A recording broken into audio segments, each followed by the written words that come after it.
Halo, balik lagi di Puspita Study Corner dengan aku Tasa. Di video sebelumnya, aku sudah jelaskan tentang materi pengantar sifat koligatif larutan untuk menunjang pemahaman kalian tentang materi kali ini. Nah, sifat koligatif larutan itu yang akan aku bahas ada 4, tapi dalam video kali ini, aku akan bahas 2 sifat koligatif dulu, yaitu penurunan tekanan uap larutan dan kenaikan titik didih larutan beserta contoh soalnya. Oke, langsung aja ke pembahasan yang pertama.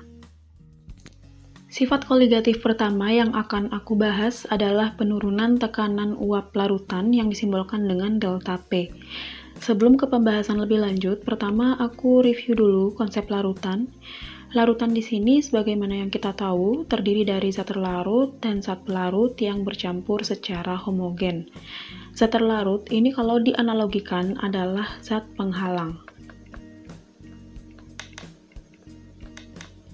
di mana zat terlarut tadi yang merupakan zat penghalang ini akan menghalangi pergerakan zat pelarut dalam suatu larutan. Semakin banyak zat terlarut yang ditambahkan ke dalam suatu larutan, artinya zat penghalangnya itu semakin banyak, sehingga pergerakan zat pelarut dalam larutan tersebut juga semakin terbatas. Oke, sekarang balik lagi ke penurunan tekanan uap larutan. Pertama, definisi. Jadi definisi tekanan uap di sini berdasarkan simpulan definisi yang aku buat adalah kecenderungan zat untuk menguap. Kalau kalian baca di textbook, mungkin definisinya lebih panjang ya, tapi intinya adalah kecenderungan zat untuk menguap. Sehingga kalau tekanan uapnya tinggi, artinya kecenderungan zat untuk menguap itu tinggi, atau dengan kata lain zat tersebut sangat cenderung menguap atau sangat mudah menguap. Sebaliknya, kalau tekanan uap rendah berarti kecenderungan zat untuk menguapnya rendah, jadi zat tersebut tidak cenderung menguap, dengan kata lain zatnya sulit menguap. Di sini ada 2 ilustrasi kondisi. Yang pertama adalah pelarut. Jadi pelarut itu zat murni, tidak ada zat terlarut di dalamnya. Nah, di sini tekanan uap dari pelarut disimbolkan dengan P0.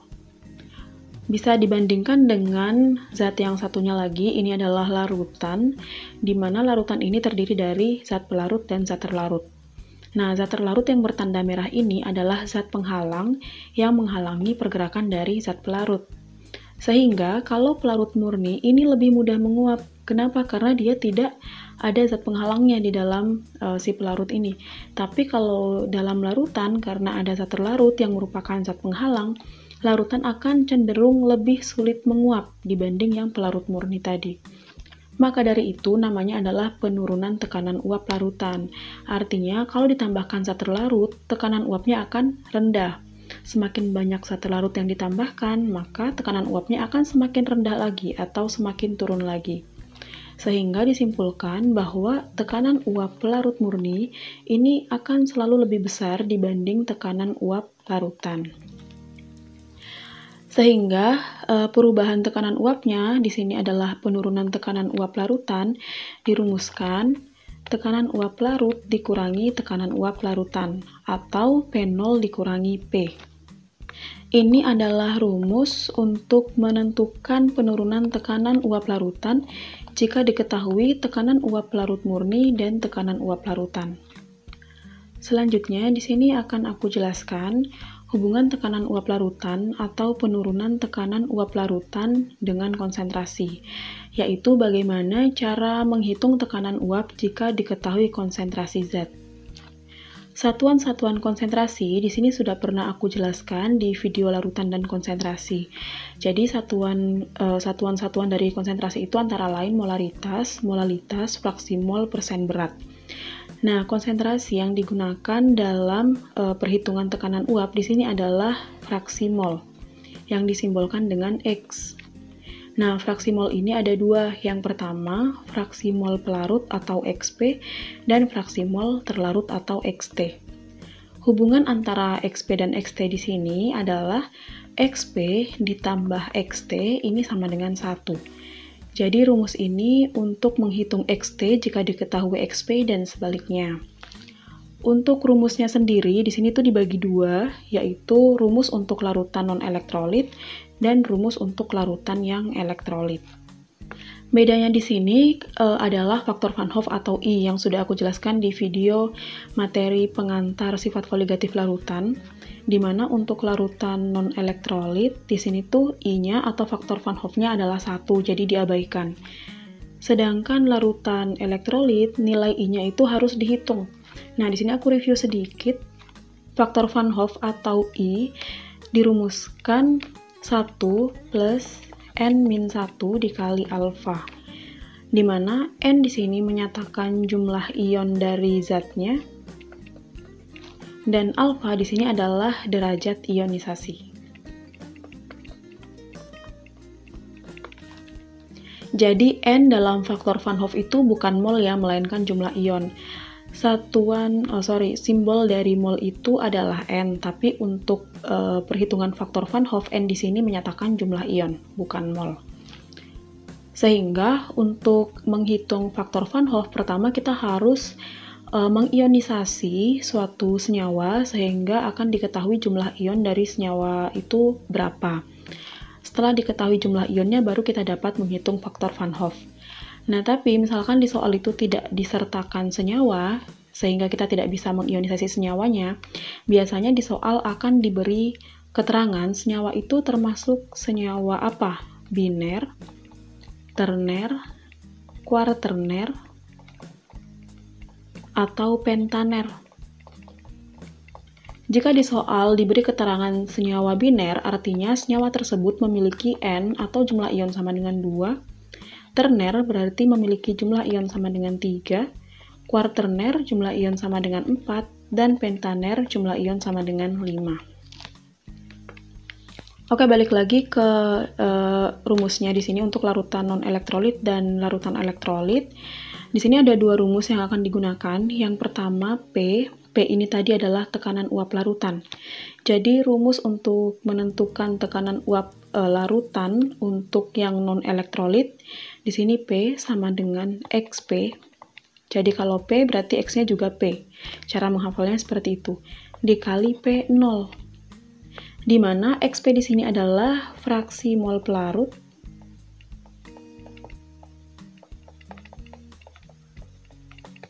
Dan P0 di sini adalah tekanan uap pelarut murni. Kemudian yang XP-nya di sini dijabarkan lagi. Kalau XP berarti yang di atas adalah NP, kemudian yang di bawah adalah NP ditambah NT dikali P0. Di mana yang NP ini adalah mol dari pelarut, sedangkan yang NT ini adalah mol zat terlarut. Selanjutnya adalah menghitung delta P. Jadi tadi P, sekarang delta P. Delta P untuk larutan non-elektrolit rumusnya XT dikali P0. Jadi kalau P menggunakan XP, kalau delta P menggunakan XT atau fraksi mol terlarut. Di sini kalau XT berarti yang di atas adalah NT atau mol terlarut dibagi NT plus NP dikali P0. Selanjutnya untuk larutan yang elektrolit, di sini rumusnya sama ya. Jadi P sama dengan XP dikali P0, kemudian dijabarkan menjadi NP per NP plus NT dikali P0. Bedanya di sini untuk larutan elektrolit tadi kan ada faktor Van Hoff ya, di mana faktor Van Hoff-nya itu dikalikan ke NT-nya. Jadi di sini dikali I atau faktor Van Hoff. Kenapa? Karena yang mempengaruhi jenis larutan elektrolit atau non-elektrolit itu adalah zat terlarut, bukan zat pelarut. Biar paham tentang konsepnya, di sini aku kasih gambaran. Misalkan ada larutan pertama, di mana larutan pertama ini terdiri dari H2O yang ditambahkan dengan glukosa atau C6H12O6. Kemudian larutan kedua yaitu H2O yang ditambahkan dengan garam NaCl. Larutan pertama yang terdiri dari H2O dan glukosa ini adalah larutan yang non-elektrolit. Sedangkan larutan kedua yaitu H2O dan NaCl ini adalah larutan yang elektrolit. Nah, di sini kan pelarutnya sama-sama H2O, tapi zat terlarutnya beda. Yang NaCl ini merupakan elektrolit, sehingga larutan yang terbentuk merupakan larutan elektrolit. Sedangkan yang pertama tadi adalah zat non-elektrolit yang glukosa ini, sehingga larutan yang terbentuk adalah larutan non-elektrolit. Jadi yang mempengaruhi jenis larutan itu adalah zat terlarut yang dimasukkan ke dalam suatu pelarut. Sehingga yang dikalikan faktor Van Hoff di sini adalah NT-nya aja.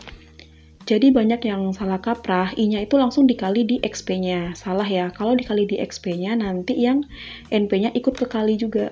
Padahal konsep yang benar adalah faktor Van Hoff-nya hanya dikali di mol zat terlarut. Selanjutnya untuk rumus yang delta P. Delta P ini sama dengan XT dikali P0. XT dijabarkan menjadi NT per NT ditambah NP, di sini dikali P0.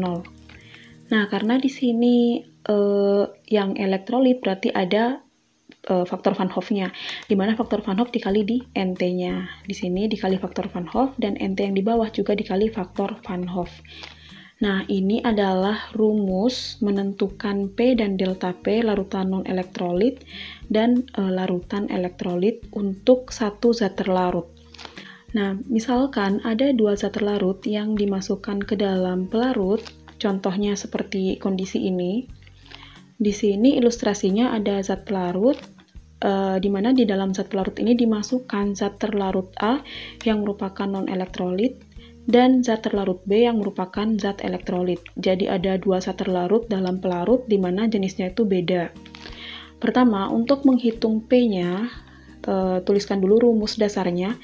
P atau tekanan uap larutan ini sama dengan XP dikali P0, di mana XP-nya dijabarkan menjadi NP per NP ditambah NT, ini dikali P0.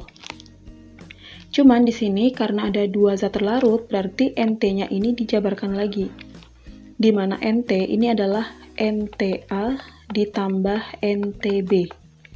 Kemudian, karena yang A non-elektrolit dan yang B-nya elektrolit, berarti yang B ini dikali faktor Van Hoff, yaitu dikali I di NTB-nya. Sedangkan yang di A, zat terlarut A ini kan zat yang non-elektrolit, jadi tidak perlu dikali dengan faktor Van Hoff. Kemudian untuk menghitung delta P-nya, delta P di sini adalah XT dikali P0, XT-nya dijabarkan menjadi NT per NT plus NP dikali P0. Selanjutnya karena ada dua zat terlarut, berarti NT-nya di sini tuh dijabarkan seperti tadi ya. Cuma di sini kan ada dua NT, jadi masing-masing tuh dijabarkan menjadi NTA ditambah NTB, di mana yang B ini dikali I atau faktor Van Hoff. Begitu juga dengan NT yang di bawah, ini juga sama, yaitu NTA ditambah NTB, di mana yang B-nya dikali I atau faktor Van Hoff. Nah, ini adalah cara untuk menghitung P dan delta P jika terdapat dua zat terlarut dalam suatu larutan. Untuk membantu teman-teman memahami konsep perhitungan sebelumnya, di sini kita coba membahas contoh soal yang berkaitan. Diketahui X gram urea CONH2 2 kali dilarutkan dalam 486 gram air. Urea dilarutkan ke dalam air. Jadi urea di sini merupakan zat terlarut, sedangkan air merupakan zat pelarut. Di mana massa dari zat pelarutnya atau air di sini adalah 486 gram. Ureanya belum diketahui ya massanya, di sini tuh disimbolkan dengan X. Jadi massa zat terlarutnya atau gram ternya ini sama dengan X. Setelah urea dilarutkan dalam air, diketahui tekanan uap jenuh larutan pada suhu tersebut turun sebesar 3,18 mm Hg. Karena di sini kalimatnya adalah tekanan uap jenuh larutan turun sebesar, berarti yang 3,18 ini adalah delta P atau penurunan tekanan uap larutan. Selanjutnya, Jika pada temperatur yang sama, tekanan uap jenuh air murni sama dengan 31,8 mm Hg. Air tadi kan sebagai pelarut. Artinya, tekanan uap jenuh air di sini adalah tekanan uap pelarut murni yang disimbolkan dengan P0. Yang ditanya adalah X. Tadi X adalah gram zat terlarut ya, berarti X ini adalah GRT. Nah, untuk menghitung nilai dari gram zat terlarutnya, pertama kita harus hitung dulu mol zat terlarut. Ini kan konsepnya tentang tekanan uap. Jadi untuk menentukan NT di sini kita bisa menggunakan dua rumus. Pilih aja salah satu. Yang pertama bisa menggunakan rumus dari delta P, yang kedua bisa menggunakan rumus P. Dimana kalau rumus yang delta P ini kan rumusnya XT dikali P0, kemudian XT-nya dijabarkan jadi NT per NT plus NP dikali P0. Nah, kemudian nanti kita dapat NT-nya, lalu hitung gram terlarutnya. Kalau pakai rumus P, di sini berarti XP dikali P0, kemudian XP-nya dijabarkan jadi NP per NP plus NT dikali P0. Nah, ini juga ada NT-nya, jadi baik menghitung dengan rumus delta P ataupun dengan rumus P, kita bisa menentukan nilai NT-nya. Cuman bedanya di sini, di soal kan udah ada delta P-nya, jadi bisa langsung dipakai gitu rumusnya. Di sini aku ngitungnya pakai yang delta P karena udah ada datanya. Tapi kalau misalkan teman-teman mau hitung pakai rumus yang P, pertama P-nya ini harus dicari dulu. Dari rumus yang delta P sama dengan P0 dikurangi P. Nah, dengan menggunakan rumus ini nantinya kan dapat P-nya. Setelah dapat P-nya baru dimasukkan ke dalam rumus yang P sama dengan XP dikali P0. Tapi karena langkahnya lebih banyak, di sini aku pakainya yang delta P aja, karena tadi delta P-nya udah diketahui. Oke, langsung aja dihitung di sini. Delta P sama dengan XT dikali P0, XT-nya NT per NT plus NP dikali P0.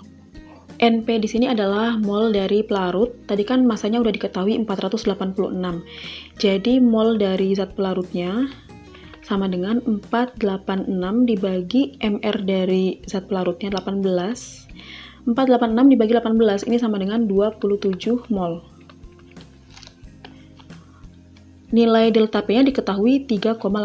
Jadi 318 kali 10 pangkat min 2 sama dengan NT dibagi NT ditambah 27 dikali P0-nya 31,8. Ditulis aja 318 kali 10 pangkat min 1. Jadi ini tuh bisa dicoret. Sehingga diperoleh 0,1 sama dengan NT per NT plus 27. Tinggal dikali silang aja. 0,1 NT ditambah 2,7 sama dengan NT. Jadi 0,9 NT sama dengan 2,7, NT sama dengan 3 mol. Karena NT-nya udah dapet, berarti dijabarkan NT sama dengan GRT per MR. Di sini NT-nya 3, GRT-nya X, MR-nya 60 mR dari urea. Sehingga diperoleh X-nya sama dengan 180 gram. Jadi masanya urea yang zat terlarut di sini adalah 180 gram. Jawabannya yang B. Selanjutnya contoh soal kedua, sebanyak 117 gram NaCl, MR-nya 58,5 dan 180 gram glukosa, MR-nya 180, dilarutkan dalam 72 gram air.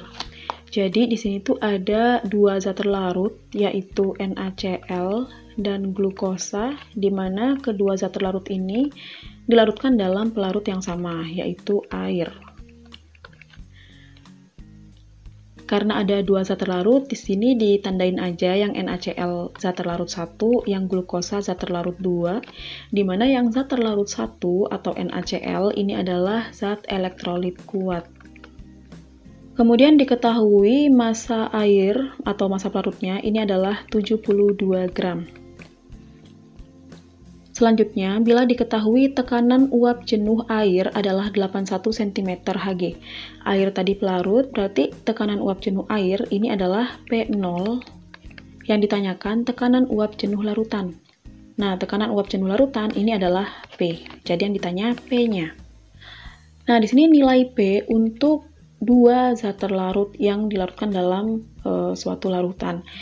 Di sini P, rumus dasarnya kan P sama dengan XP dikali P0, di mana XP sama dengan NP dibagi NP plus NT dikali P0. Karena di sini terdapat dua zat terlarut, jadi NT-nya ini tuh dijabarkan menjadi NT1 ditambah NT2, di mana yang NT1 ini adalah elektrolit kuat, jadi ada I di sini atau faktor Van Hoff. Di sini review aja ya, berdasarkan video yang sudah aku jelaskan sebelumnya. Kalau elektrolit ini elektrolit kuat, berarti nilai I-nya ini akan sama dengan jumlah ion, atau I akan sama dengan N. NaCl kalau diionisasi ini kan jadinya Na plus dan Cl min. Berarti ada satu ion Na dan satu ion Cl min. Berarti dalam NaCl ini ada dua ion. Karena NaCl adalah elektrolit kuat, artinya jumlah ionnya ini sama dengan I atau faktor Van Hoff-nya. Jadi nggak usah dihitung lagi pakai rumus yang faktor Van Hoff itu. Otomatis kalau dia itu elektrolit kuat, berarti I-nya adalah jumlah ion. Kita bisa hitung satu-satu dulu NT-nya. Yang pertama NT1. NT1-nya sama dengan gramnya NaCl dibagi mR. Ini hasilnya 2 mol. Kemudian yang NT2 yang glukosa masanya 180 dibagi mR-nya 180 sama dengan 1 mol.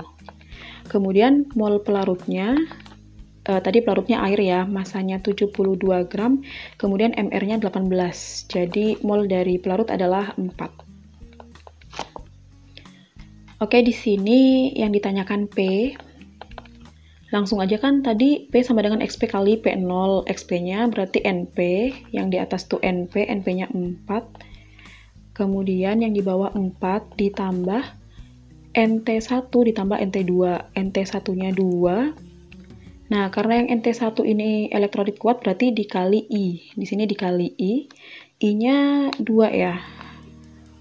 I-nya 2 ditambah NT2-nya non elektrolit jadi tetap aja 1. Kemudian dikali P0. P0-nya 81. Sama dengan 4 per di dalam kurung ini 4 tambah 1 berarti 5 ditambah 4 9 dikali 81. Dicoret-coret aja, ini 9, berarti hasil akhirnya 4 kali 9 sama dengan 36, satuannya tadi cm Hg. Jadi jawabannya adalah yang B. Sifat koligatif selanjutnya adalah kenaikan titik didih larutan yang disimbolkan dengan delta Tb. Inti definisi dari titik didih adalah suhu yang dibutuhkan zat untuk mendidih. Jadi, kalau titik didihnya rendah, berarti suhu yang dibutuhkan zat untuk mendidih itu rendah, atau suhu yang dibutuhkan zat untuk mendidihnya tidak terlalu tinggi. Dengan kata lain, zat tersebut mudah mendidih. Sebaliknya, kalau titik didihnya tinggi, artinya suhu yang dibutuhkan zat untuk mendidih itu tinggi. Jadi dia butuh suhu yang panas baru bisa mendidih, atau dengan kata lain, zatnya sulit mendidih. Nah, di sini ada dua ilustrasi. Yang pertama adalah pelarut, yang kedua adalah larutan. Kalau pelarut ini tidak terdapat zat terlarut di dalamnya, jadi tidak terdapat zat penghalang. Sedangkan yang larutan karena ada zat terlarutnya, berarti dia tuh memiliki zat penghalang. Sehingga yang pelarut tadi ini lebih cenderung mudah mendidih. Karena tidak ada yang menghalangi. Sebaliknya, untuk yang larutan, karena dia memiliki zat terlarut, berarti ada yang menghalangi untuk mendidih. Sehingga yang larutan ini sulit mendidih. Maka dari itu namanya adalah kenaikan titik didih larutan. Artinya, kalau ditambahkan zat terlarut, larutannya itu semakin sulit mendidih, atau suhu yang dibutuhkan untuk mendidihnya tinggi. Dengan kata lain, titik didihnya akan tinggi. Semakin banyak zat terlarut yang ditambahkan, titik didihnya akan semakin tinggi lagi. Jadi ini adalah kenaikan titik didih larutan. Kesimpulannya, titik didih larutan atau TB ini akan selalu lebih tinggi dibanding titik didih pelarut murninya yang tidak memiliki zat penghalang. Maka perubahan titik didihnya di sini adalah kenaikan titik didih larutannya dirumuskan TB-nya larutan dikurangi TB-nya pelarut. Ini adalah rumus untuk menentukan kenaikan titik didih larutan jika diketahui titik didih larutan dan titik didih pelarut murni. Untuk memahami konsep ini, di sini ada contoh soal teori. Larutan di bawah ini yang memiliki titik didih terendah pada konsentrasi yang sama adalah titik didih terendah, berarti larutan tersebut mudah mendidih. Larutan yang mudah mendidih adalah larutan yang memiliki jumlah zat penghalang atau jumlah zat terlarut paling sedikit. Dalam konsep koligatif yang dikatakan jumlah zat terlarut adalah hasil kali antara konsentrasi zat dengan faktor Van Hoff.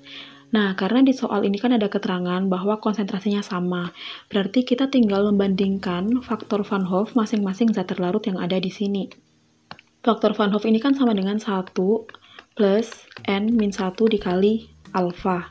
Nah, kalau elektrolit kuat, alfanya ini 100%. Ini untuk elektrolit kuat. Sehingga kan 100 per 100 sama dengan 1. Artinya, pada elektrolit kuat, nilai faktor Van Hoff-nya akan sama dengan jumlah ion. Pertama, kita hitung dulu jumlah ion dari masing-masing zat terlarut di sini.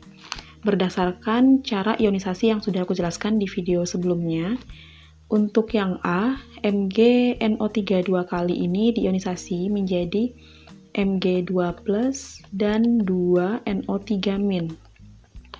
Di sini ada 1 ion Mg dan 2 ion NO3, berarti jumlah ionnya 3.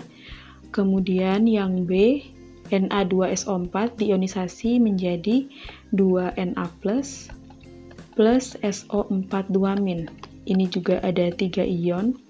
Kemudian yang C, HCl diionisasi menjadi H+ dan Cl-. Ini berarti ada 2 ion.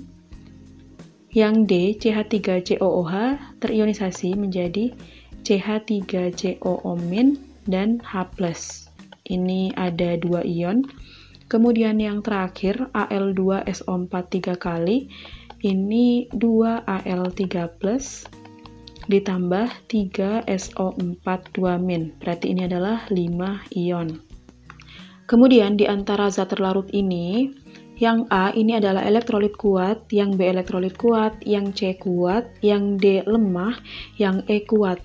Kalau kalian masih bingung membedakan elektrolit kuat dan lemah, kalian bisa nonton ya video sebelumnya tentang materi pengantar sifat koligatif larutan. Oke, di sini yang jumlah zat terlarut sedikit berarti yang konsentrasi kali I-nya sedikit. Karena konsentrasinya sama berarti yang I-nya paling sedikit.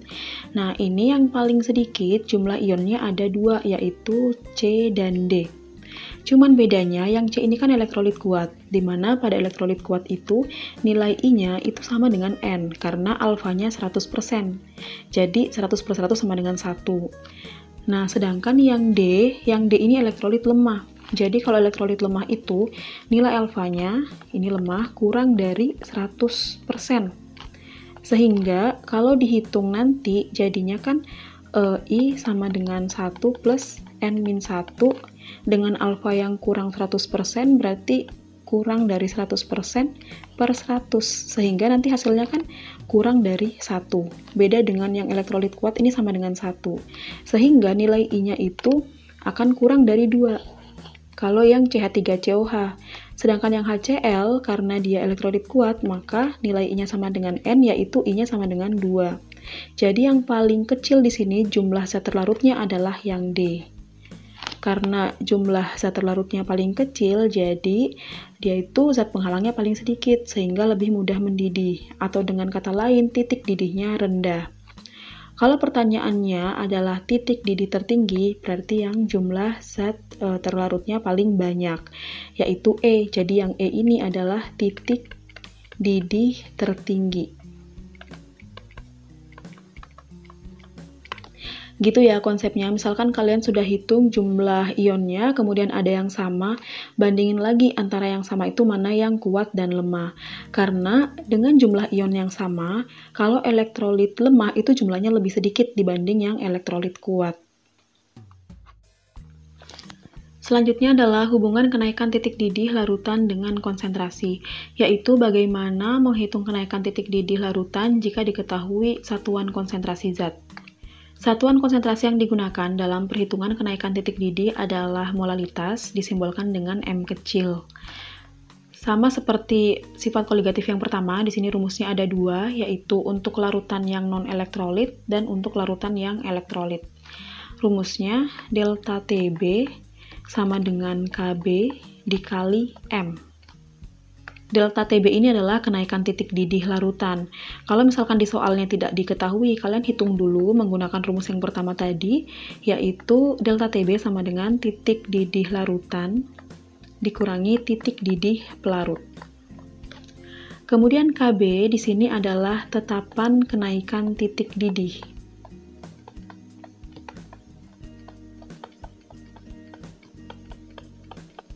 Atau kadang juga ditulis kenaikan titik didih molal. Hati-hati jangan sampai salah, kalau delta TB ini adalah kenaikan titik didih, tapi kalau KB ini adalah kenaikan titik didih molal. Jadi kalau ada kata molal di belakangnya itu adalah KB. Kemudian M ini adalah molalitas. Molalitas diperoleh dari perhitungan mol zat terlarut dibagi massa zat pelarut dalam satuan kilogram. Rumusnya bisa dijabarkan lagi menjadi delta TB sama dengan KB dikali, nah ini kan tadi molalitasnya mol zat terlarut per massa zat pelarut dalam satuan kilogram. Nah, NT di sini atau mol zat terlarut adalah gram zat terlarut dibagi mR. Jadi molalitasnya dijabarkan menjadi gram zat terlarut dibagi mR dikali 1000 dibagi massa pelarut tapi satuannya gram. Kalau satuannya gram, atasnya 1000, tapi kalau satuannya kilogram, atasnya 1. Kemudian untuk larutan yang elektrolit, rumusnya delta TB sama dengan KB dikali molalitas, dijabarkan lagi menjadi KB dikali NT per P dalam satuan kilogram. Karena pada elektrolit ini ada faktor Van Hoff-nya, yang dikalikan ke zat terlarutnya, berarti ini langsung aja dikalikan I. Kan I-nya dikali di NT, jadi bisa langsung dikalikan di sini. Kemudian bisa dijabarkan lagi menjadi Kp dikali gram zat terlarut dibagi mR dikali 1000 per P dikali I. Ini adalah rumus untuk menentukan kenaikan titik didih larutan jika diketahui konsentrasi satu zat terlarut.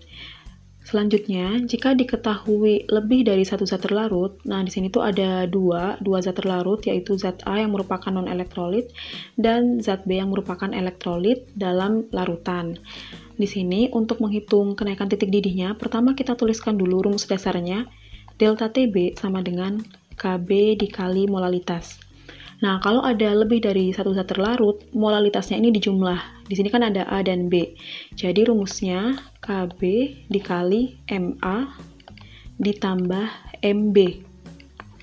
Karena yang B-nya elektrolit, berarti yang di molalitas B ini dikali I. Gitu cara menghitung delta TB jika diketahui lebih dari satu zat terlarut. Selanjutnya kita bahas soal yang berkaitan dengan kenaikan titik didih larutan. Diketahui suatu zat organik sebanyak 0,321 gram dilarutkan dalam 50 gram CCl4. Di sini zat organiknya dilarutkan dalam CCl4. Artinya zat organik sebagai zat terlarut dan CCl4-nya ini sebagai zat pelarut. Jadi pelarut itu tidak selalu air, perhatikan di soal ya. Nah, ini diketahui massa dari zat terlarutnya adalah 321 kali 10 pangkat min 3 gram. Kemudian massa dari pelarutnya yaitu CCl4 adalah 50 gram.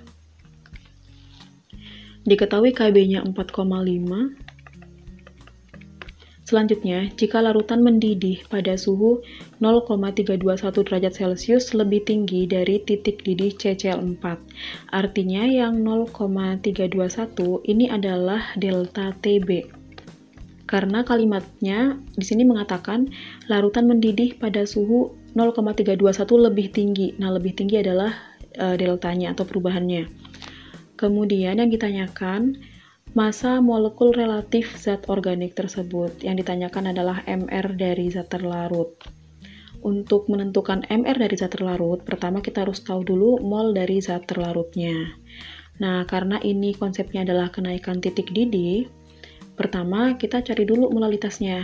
Karena satuan konsentrasi yang digunakan dalam perhitungan kenaikan titik didih itu kan molalitas. Setelah dapat molalitasnya, cari NT-nya, kemudian nanti dapat MR dari zat terlarutnya.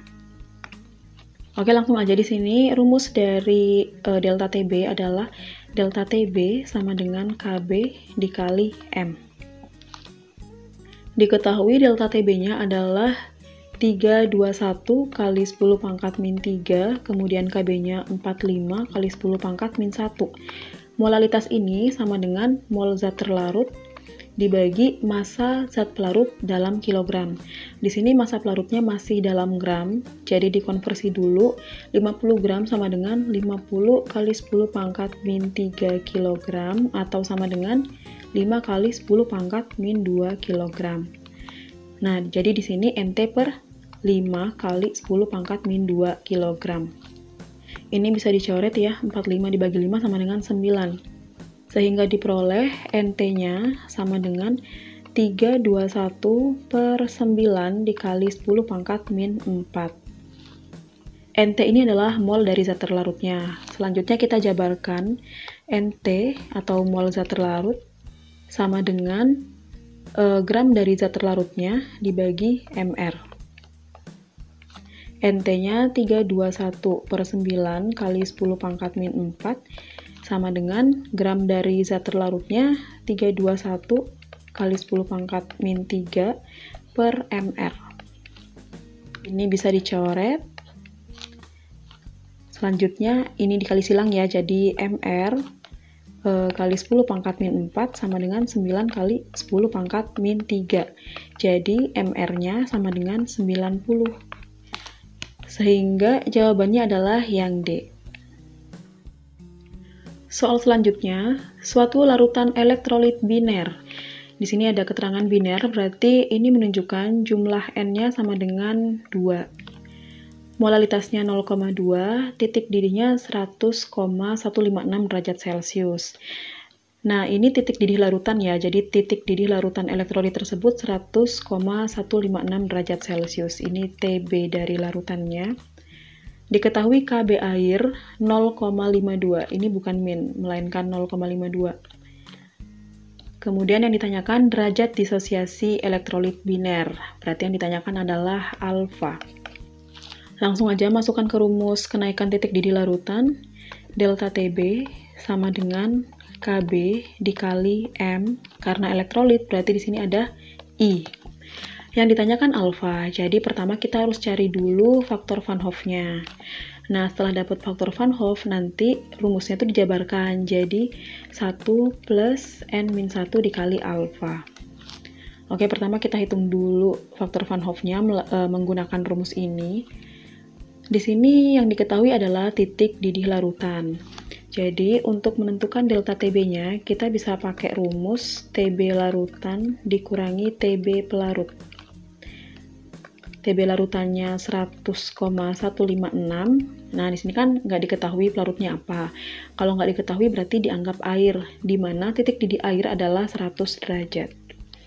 Sehingga delta TB-nya adalah 0,156 atau 156 kali 10 pangkat min 3. KB-nya 0,52, jadi di sini 52 kali 10 pangkat min 2. Molalitasnya 2 kali 10 pangkat min 1 kali I. Yang 10 pangkatnya bisa dicoret. Ini 10 pangkat min 2 dikali 10 pangkat min 1 kan sama dengan 10 pangkat min 3, jadi habis. Sehingga perhitungannya menjadi 156 sama dengan 104 dikali I. I-nya sama dengan 3/2 ya, atau 1,5. I-nya udah dapat, terus masukkan ke perhitungan yang I di sini. I sama dengan 1 plus N-1 dikali alfa. I-nya 1,5 sama dengan 1 plus N-nya tadi 2 karena biner. 2 dikurangi 1 dikali alfa. Jadi ini 0,5 sama dengan alfa. Artinya derajat disosiasinya adalah 0,5. Kalau misalkan ditanya dalam persentase berarti ini adalah 50%.